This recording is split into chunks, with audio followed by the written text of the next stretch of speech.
नमस्ते स्टूडेंट। आज हम यहाँ पर बात करेंगे यूटेट 2 पेपर में भाषा प्रथम हिंदी की, और उसमें मैं आपको जो है पेपर एनालिसिस बताऊंगा जो आपका 2022, 2023, 2024 के आपके पेपर हैं। बट आज हम देखेंगे 2024 का जो पेपर है वह किस तरीके से आपका आया था, कौन कौन से पार्ट वहां पर जो है वो सबसे ज्यादा आपके पूछे गए थे। तो यहाँ पर अगर हम थोड़ा सा सिलेबस आप लोग देखेंगे तो सिलेबस में यहाँ पर आप लोगों को यूटेट 2 में जो हिंदी का यानी लैंग्वेज 1 का पेपर है जो कि 30 मार्क्स का आपका आता है, उसको दो पार्ट में बांटा हुआ है। एक है लैंग्वेज कॉम्प्रिहेंशन, यानी वहां पर आपसे गद्यांश और पद्यांश आपसे पूछा जाएगा, उसके क्वेश्चंस आपसे बन के आएंगे।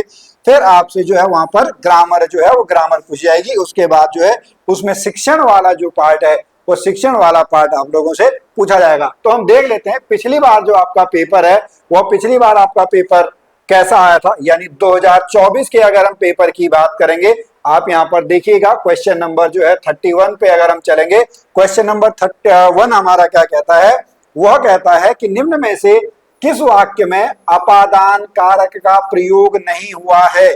कारक आपने पढ़े होंगे, कर्ता ने, कर्म को, करण से।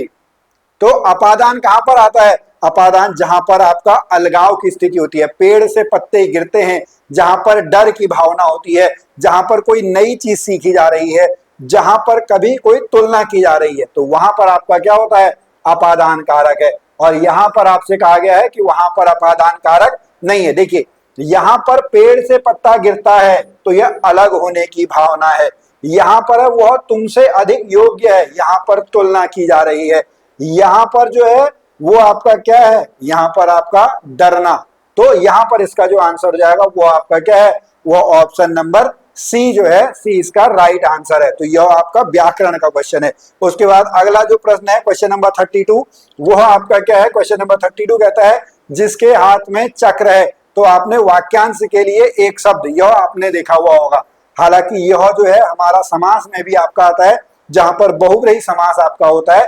तो जिसके हाथ में चक्र है उसको क्या कहते हैं? जिसके हाथ में चक्र है उसको हम चक्रपाणी कहते हैं। किसके लिए यूज होता है? भगवान विष्णु जो है, भगवान विष्णु के लिए आपका यह यूज होता है। उसके बाद अगले प्रश्न में चलते हैं, क्वेश्चन नंबर 33 छंद के ऊपर है। वार्णिक छंद, मात्रिक छंद। तो आपका जो है कौन सा वार्णिक छंद है? तो वार्णिक छंद कौन सा है? वार्णिक छंद आपका मालिनी है।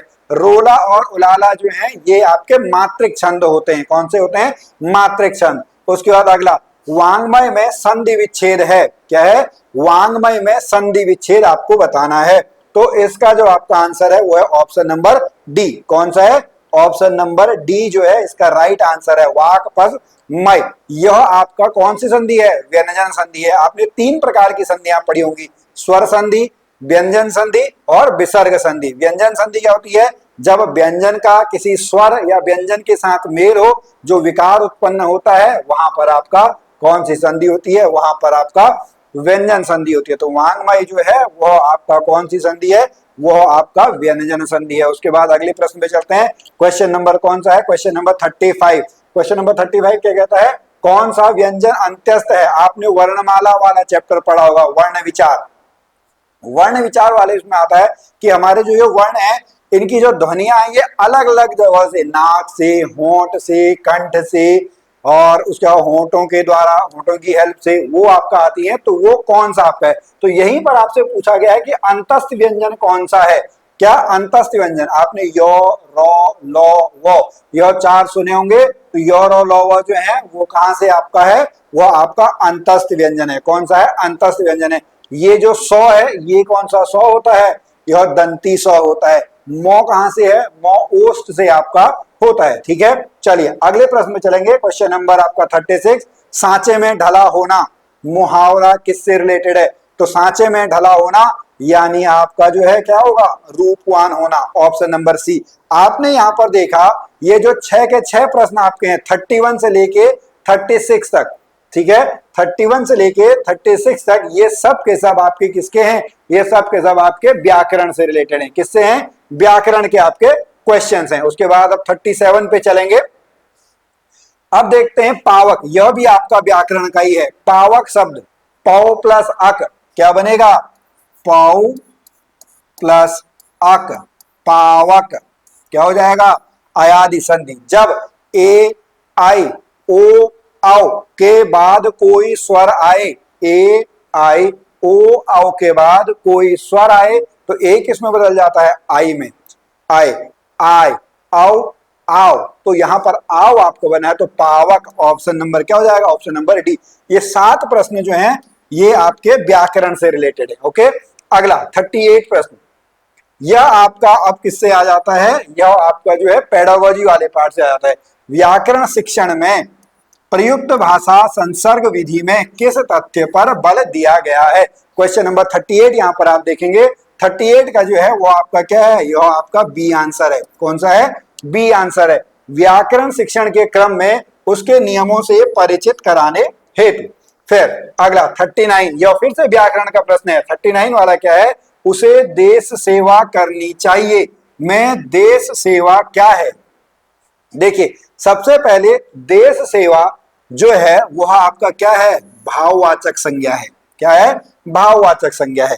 तो ये तो दोनों बिल्कुल नहीं होने हैं। अब आपका फंसा ए और बी के बीच में।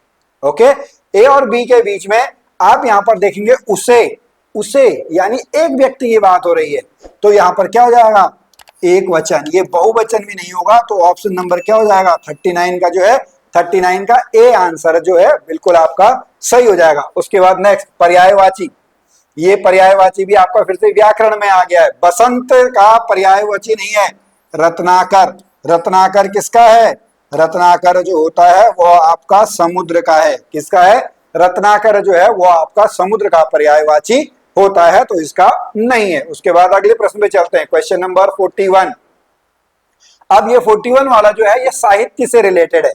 ओके, साहित्य में आपका क्या है कि प्रिय प्रवास महाकाव्य कुल कितने सर्ग हैं, तो ये एक टफ क्वेश्चन है। अयोध्या सिंह उपाध्याय हरिऔध जी की आपकी बुक है महाकाव्य है, तो उसमें आपके कितने हैं, 17 सर्ग हैं। इसको अगर आप ऐसे भी याद न कर पाए कोई प्रॉब्लम नहीं है। आपका टारगेट जो है वो कुल मिला के 90 नंबर का है। तो अगर आपको पूरी जंग जीतनी है तो थोड़ा करके आप जीतिए। हिंदी में आप यहाँ पर 25 से ऊपर नंबर बड़ी आसानी से ला सकते हैं और 20 से 25 बहुत आसानी से आपके आ जाता है। अगर आपको ये सारी चीजें पूरा जो पैटर्न है वो आपको समझ में आ जाएगा। 42 पे हम चलते हैं, भाषा शिक्षण है। फिर से शिक्षण वाला क्वेश्चन आ गया। भाषा शिक्षण में साहचर्य विधि का उपयोग किस प्रणाली में किया जाता है, तो यह किया जाता है आपका मोंटेसोरी प्रणाली में। किस प्रणाली में किया जाता है, ऑप्शन नंबर ए मोंटेसोरी प्रणाली में किया जाता है। उसके बाद नेक्स्ट एक आपकी रचना भी पूछी गई है। वह रचना आपकी कौन सी है कि पुरस्कार कहानी के लेखक कौन है, पुरस्कार कहानी के रचयिता कौन है, तो पुरस्कार कहानी के रचयिता जो है वो आपके कौन है, जयशंकर प्रसाद हैं। कौन है, जयशंकर प्रसाद। अगला अक्षर विन्यास की अशुद्धियां, ये अशुद्धि और शुद्धि वाला जो है, अक्षर विन्यास की अशुद्धियों का कारण है उच्चारण दोष, लिपि का अधूरा ज्ञान, अभ्यास का अभाव या उपरोक्त सभी। तो इसका जो आंसर है वो आपका क्या है, उपरोक्त सभी, ऑप्शन नंबर डी। उसके बाद 45 प्रश्न पे चलेंगे। क्वेश्चन नंबर 45 पे कविता शिक्षण का मुख्य उद्देश्य है। क्या है, कविता शिक्षण का मुख्य उद्देश्य। ओके, भाषा संबंधी ज्ञान को विकसित करना, सौंदर्य कल्पना, ये है इसका बी। ठीक है, सौंदर्य अनुभूति और कल्पना शक्ति में वृद्धि करना। 45 क्वेश्चन है, इसका जो है वो आपका बी आंसर बिल्कुल सही है। अब उसके बाद जो है यह आपका यहाँ पर एक पैसेज दिया गया है। आप यहाँ पर देखेंगे जो पैसेज है वह 5-5 नंबर के पूछे जाते हैं। 5 नंबर का गद्यांश पूछा जाता है, 5 नंबर का आपका पद्यांश पूछा जाता है। तो एक बार आप इसको जो है पढ़ लेंगे, पुराना जो पेपर है इस पेपर को आप देखेंगे, वहां पर आप करें। सामान्य तो अगर आप देखेंगे तो आप इसको बैक करके भी देख सकते हैं। आपसे जैसे क्वेश्चन जो यहाँ पर पूछे गए हैं आपको प्रैक्टिस जो है वो आपको यहाँ पे करनी पड़ेगी। क्वेश्चन है वर्तमान सभ्यता का दोष है। अब क्वेश्चन आपने पढ़ा, चिरकाल ये आपने ये पढ़ा, क्वेश्चन आपने जब पढ़े तो आप वापस जाओ वहां पर, जैसे है वर्तमान सभ्यता वाला, तो वहां पर कहां पर आएगा, देखो यहां पर है वर्तमान सभ्यता ने जहां अपना दखल नहीं जमाया है। तो इसके आगे पीछे आपको जो है वो जल्दी से जो है वो आपको मिल जाएगा। तो क्वेश्चन नंबर आपका जो है कौन सा हमारा है, क्वेश्चन नंबर कहां गया, क्वेश्चन नंबर 46।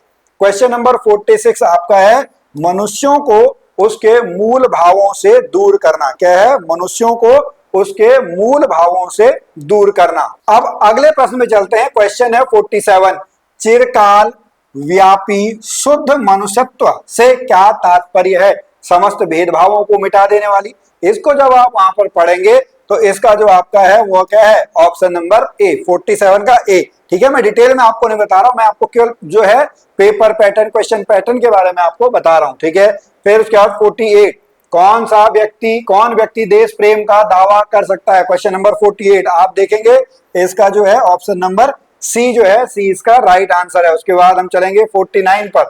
49 क्वेश्चन जो है, 49 आपका क्या है? वह आपका चलिए गत प्रेम है। ऑप्शन नंबर सी जो है, सी इसका सही आंसर है। क्वेश्चन नंबर 50 पे चलेंगे। 50 का जो आपका आंसर है वह बी आंसर है। तो 5 प्रश्न जो है वह किसके आए हुए हैं? 5 प्रश्न जो है वह आपके गद्य और पद्य से रिलेटेड आए हुए हैं। किससे रिलेटेड आए हुए हैं? तो यहां पर आप देख सकते हैं जो ये है, ठीक है, यह गद्यांश कितने का आया हुआ है?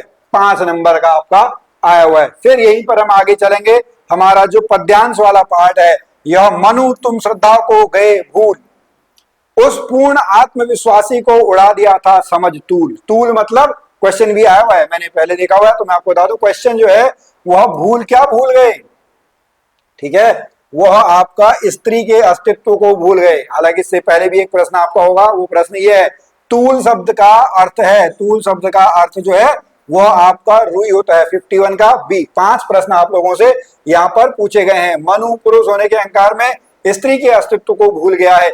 कवि ने श्रद्धा के किस गुण का उल्लेख किया है? सबसे पहली लाइन, दूसरी लाइन में आपका आत्मविश्वास की बात की गई है। क्या है? आपका जो है क्वेश्चन नंबर 53 का सी आंसर है। उपयुक्त कविता काव्य पंक्तियां किस महाकाव्य से ली गई हैं? Question number 54। क्वेश्चन नंबर 54 का जो आंसर है वो है ऑप्शन नंबर ए। क्या है? Option number A. 55 पे हम चलेंगे। 55 का जो है वो आपका क्या है? 55 का डी आंसर है। तो यहां पर जो आपके ये 5 प्रश्न आए, ये किससे हैं? ये आपके पद्यांश से हैं। किससे हैं? पद्यांश से हैं। अब फिर से कुछ बाकी बचे हुए 5 प्रश्न और देख लेते हैं।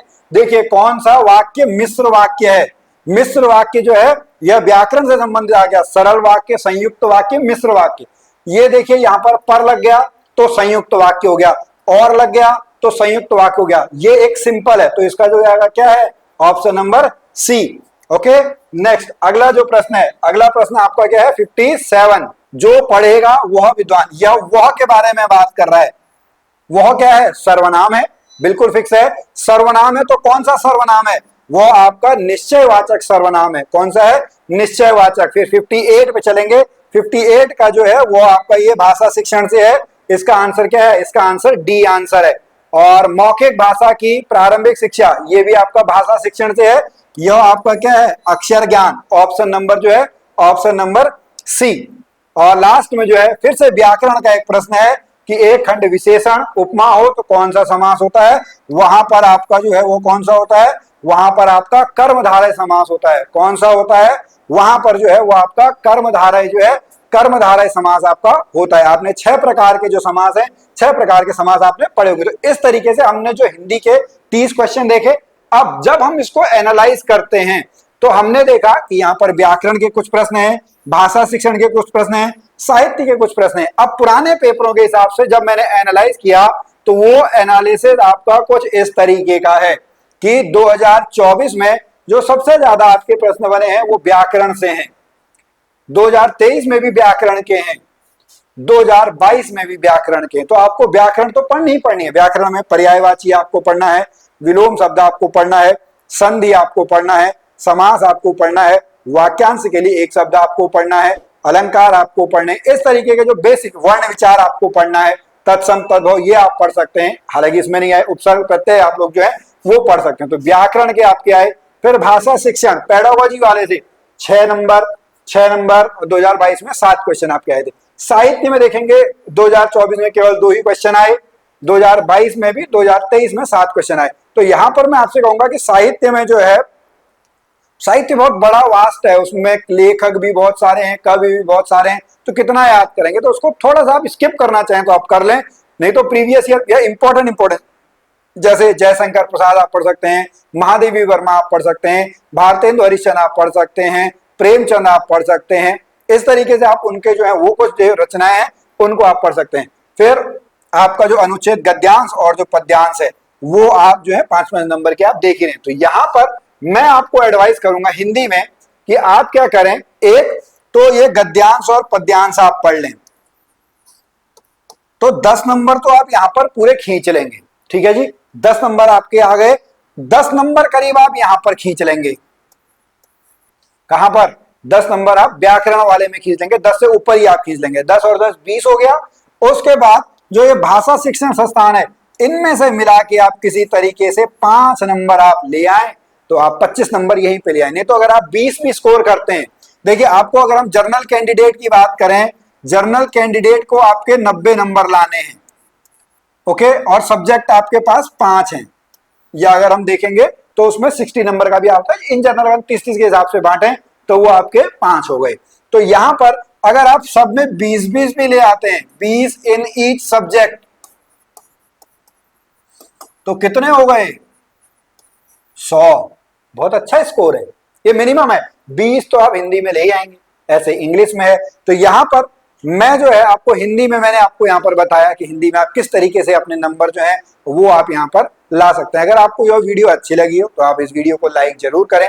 अगर आप अभी टेस्ट सीरीज या मॉक टेस्ट लेना चाहते हैं तो बहुत जल्दी हमारी ऐप वेसी क्लासेज ऐप पे आपको मॉक टेस्ट और टेस्ट सीरीज भी देखने को मिलेगी। अगर आप अभी पूरा कोर्स पढ़ना चाहते हैं तो हमारे साथ मेघा मैम है, वो आप लोगों को अचीवर्स ऐप पर जो है पूरा कोर्स करा रही हैं, चाहे यूटेट 1 हो, यूटेट 2 हो। यूटेट 2 में भी आप साइंस वाले हो या एसएसटी वाले हो, दोनों कोर्सेज यहाँ पर चल रहे हैं। वहां पर हिंदी में मैं ही आपको वहां पर हिंदी पढ़ाने वाला हूं। तो आप लोग जो है इसको पढ़ते रहें, मेहनत करते रहें, बहुत आसान है।